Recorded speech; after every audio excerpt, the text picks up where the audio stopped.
What's up guys, how are you guys doing? In this video, I'll try to predict when we can expect all the characters that we don't have on global to be released on global, right? So this is gonna be a timeline character release type video, and yeah, let's get straight to it, guys. Of course, this is gonna be basically speculating where, or well, not where, but like when we're gonna get some of these characters, right? So yeah, it's not accurate, of course, because I don't have the exact time for the character release and stuff, but I think we can guess pretty good by seeing like how fast they're releasing events and stuff, right? So yeah, to start things off, guys, of course, we are currently here on global, guys.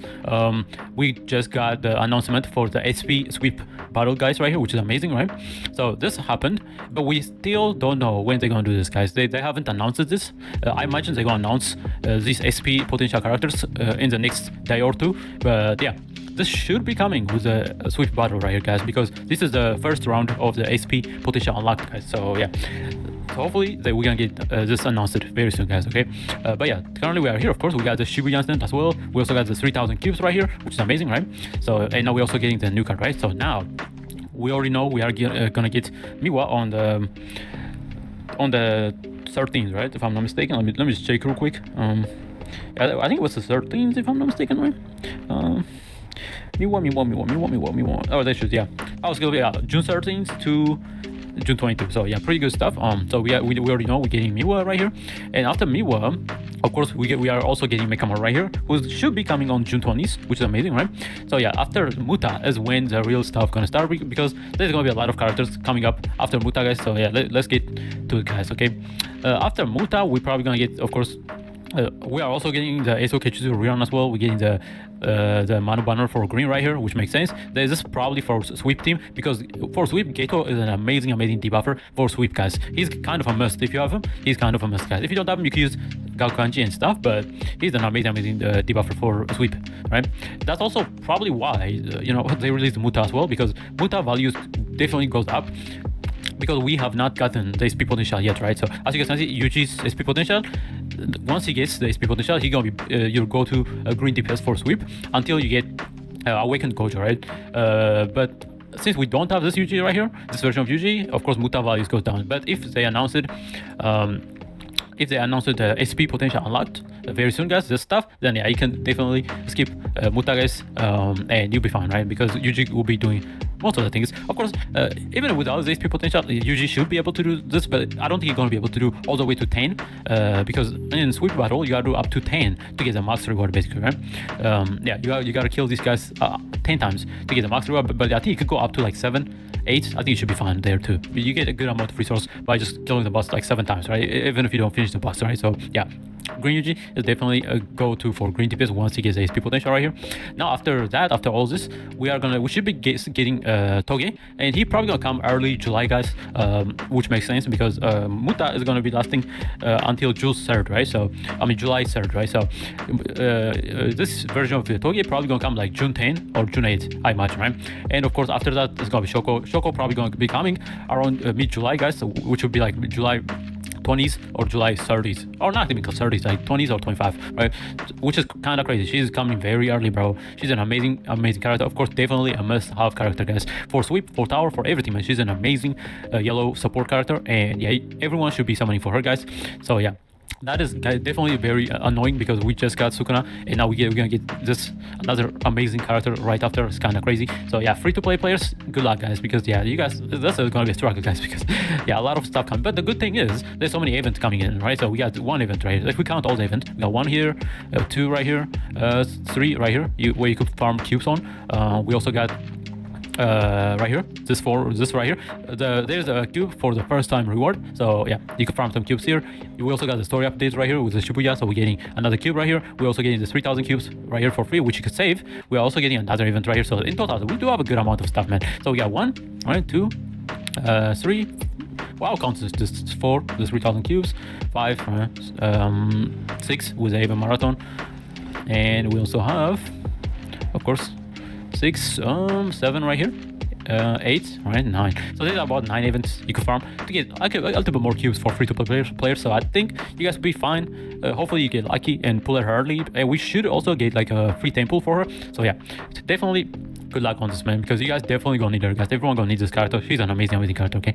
And so if we're getting a Shoko mid-July, so it'll be like around July 20s or something, then afterward, we're probably gonna get, of course, the mono yellow banner right here happening as well. And this Maki should be coming around, maybe not July, but she's probably definitely gonna be in August, guys. So we're probably gonna get her on August, early August. So it'll be like August 5 or August 10 or something. So we're probably gonna get her very soon, guys. So which is amazing, right? And after Maki, of course, you see how they're doing it? So we get this way early, bro.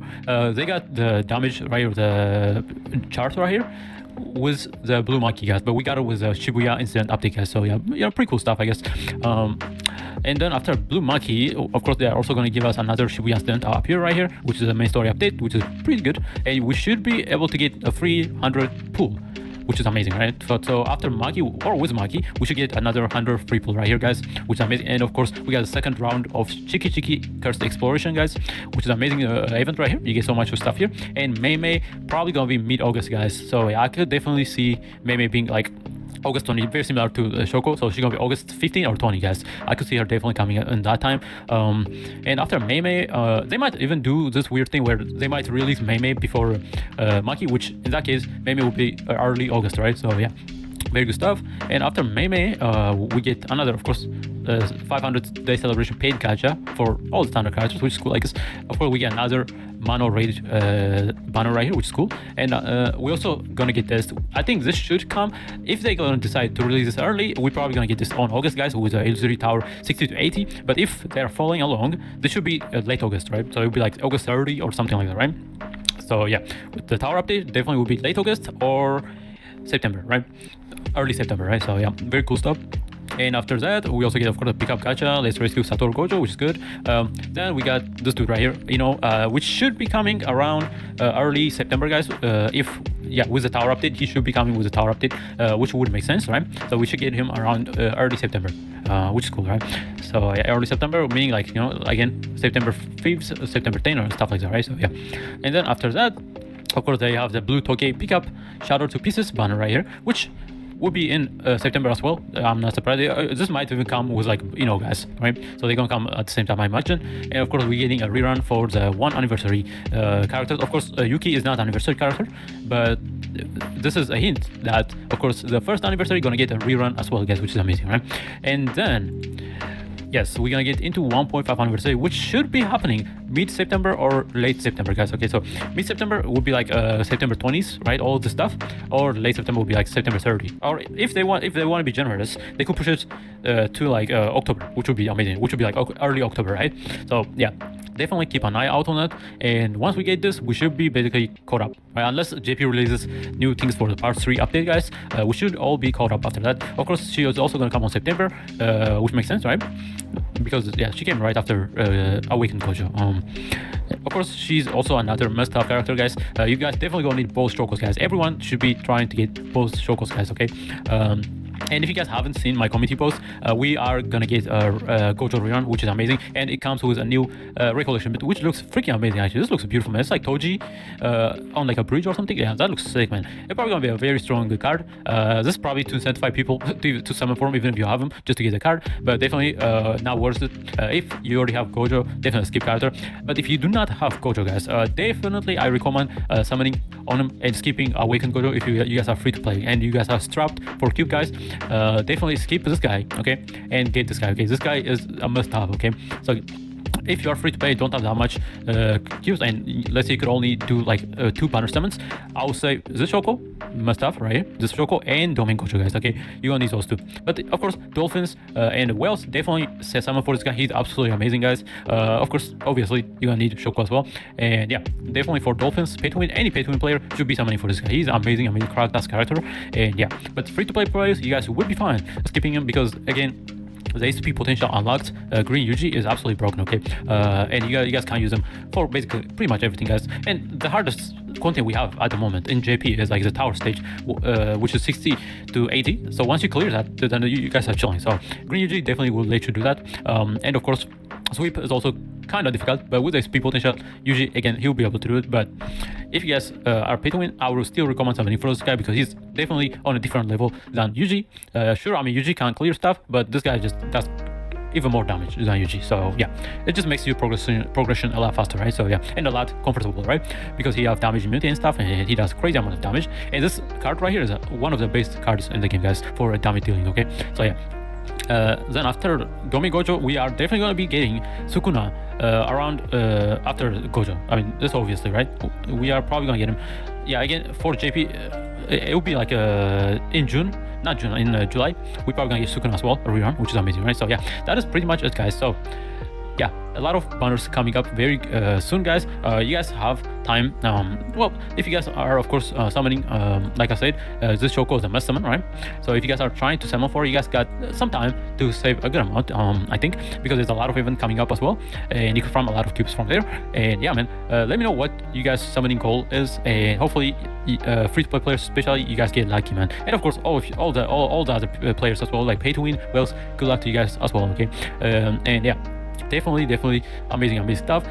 For most of the time, like most of us, we probably gonna be farming this every day, so this is gonna be the main content everyone should be focusing on, guys, because if we're getting the SP potential, of course you want to be ready and basically farm all the resources beforehand before we get the SP potential. So once we get the SP potential, you can just go ahead and unlock the characters, right? And of course I'll just go over which are best to use your SP potential on quickly. Definitely the first character you guys should be using your SP potential will be Green UG, guys. Definitely Green UG. The way it's gonna work is, let me show you guys. Let me duplicate this real quick. Right, we're gonna duplicate the top, so I don't want to close the other one. We're gonna go here. So the way the SP potential works is for Green UG. So his main thing is on his passive. So his passive gets upgraded. So and his third skill right here, guys. So if you want to get the third skill, you have to get this to level 10. Okay, so you have to get this level 10. That's when you'll be able to unlock the SP potential version of this attack right here. And this attack, I'll just go over what it does, right? So before SP potential, what it does is it costs 25 curse energy, deals 430 taijutsu damage to select enemy, 4 hits, and decrease the select enemy critical hit resistance by 51%. That is insane, okay? That's also why he does a lot of damage, bro. And a certain chance of performing Black Flash in first third hit, okay? So 1 to 3rd hit, he could perform Black Flash, and with the SP potential, the damage goes up from 430, it goes up to 500, which is amazing, right? So deal 500 taijutsu damage to select enemy, 4 hits, decrease the select enemy critical hit resistance by 60%. This went from 51 to 60%. That is a massive amount of crit resistance decrease, bro. And increase the ultimate, increases on alt gauge charging rate by 15%, which is amazing. That's new, right? This is a new effect right here. He didn't have that, so you can get the ultimate a lot faster, which means you could also land a lot more Black Flashes, because his ultimate also does a pretty good amount of hits right here. His third skill does 3 hits, and I'm pretty sure his ultimate also does like 3 hits or 4 hits. So yeah, when you land Black Flash, this guy just becomes cracked, okay? And of course there's chance of performing Black Flash and 4th hit medium. So this went from 1 to 3rd, just 4th, which is fine. And it says massively increases Black Flash damage. That is huge, right? So massively means that's a lot of damage increase, guys, okay? Unlockable when skill level is maxed, as it says right here. So you have to get the skill to level 10, okay? And his skill 2 is unchanged. Of course, this is where you're gonna buff up your Black Flash rate by 66%, which is crazy. And you also feel so on ultimate gauge, and it also increases critical hit damage by 139%. Yeah, the UG is cracked, bro. His skill is just so good, man. Like, look at giving himself a 139% crit hit rate is crazy, bro. And this only costs 15 curse energy, bro. And it also gives him Black Flash rate by 66%. So yeah, UG landing Black Flash rate is very easy, bro. And it also gives him alt gauge. So you could get alt gauge from this right here, and you also could get alt gauge once he have the SP potential here. So ulting with this guy is just easy, bro. And his ultimate is crazy. This thing does a lot of damage right here. So deal 1200 taijutsu damage to select enemy, 3 hits. Okay, so it's 3 hits, and the first hit will become a Black Flash right here, which is amazing, right? And as you guys can see, the Black Flash damage is increased, right? So the first hit will become a Black Flash, increase first hit Black Flash damage, and increase first to 3rd hit critical hit damage. So he can buff his crit rate, crit damage, and he also can buff his Black Flash damage. So yeah, amazing character. And of course, the SP potential also gave him another passive right here, which is crazy. So this is the first one that's unchanged. Of course, this is where at the start of the battle, grant poison and soul, resistance to self, resistance to instant days from soul. So yeah, he's immune to poison and stuff, right? So very good stuff. And this is the passive he got when they did a bunch of character buffs a while ago, and he got this with the zone outburst, right? So when Black Flash is performed, increase on Black Flash rate by 100%, 3 turns cannot be stacked. Okay, pretty good. That's a lot of stuff over here. Okay, so 100% is amazing. Okay, and increase on taijutsu status by 30%. And recovers on curse energy by 5. So yeah, his whole thing is just basically landing Black Flash. The more Black Flash lands, the more damage he does, and he gonna nuke, guys. So he gonna nuke the shit out of enemies, bro. And his SP potential gives him this right here. With zone outburst, when Black Flash is performed, recovers on curse energy by 10. So this went up from 5 to 10, guys, which is amazing. And inflicts zone status to self. 3 turns cannot be stuck. And in zone status, increase on Black Flash rate by 100, increase on taijutsu damage by 100, and increase on Black Flash rate by 50. Yeah, this guy is absolutely broken once he gets HP potential. So definitely, he's the #1 character everyone should be maxing out with HP potential. Okay, and after him, I'm actually gonna say max out Megami right here, because this guy actually is a really good sub DPS support for blue mono characters once he gets HP potential. So you can use him as a debuffer character for blue, and which means he's gonna be basically subbing for like a blue Togi. If you guys don't have blue Togi, he could boost your damage for blue units, so he's pretty good actually. And after Megami, I'll say definitely this Toto right here, just because you guys can use this Toto in certain tower stages that require physical techniques. So I'll say get this guy his HP potential after that, after these 3 right here, then go for Nanami right here, because this Nanami is actually pretty good, and he does do a lot of crit damage with HP potential, and with also the buffs he received a while ago, right? So yeah, he does a bunch of crit damage, and you also have Black Flash rate, if I'm not mistaken, and yeah, he's another really good character. And after him, I'll say Nobara. Nobara is actually pretty good. She becomes a decent sub DPS character. And then after that, Mekamaru. Do not touch these guys, okay? This guy absolutely sucks, okay? Do not waste your resources on them. But yeah, only these 6 are the main focus. So first, second, third, fourth, fifth, and 6th right here. So yeah, that is pretty much it for the video, guys. Let me know what you guys think about this. And if you enjoyed the video, of course, like and subscribe. And yeah, man, see you on that on the next video, guys. Bye bye.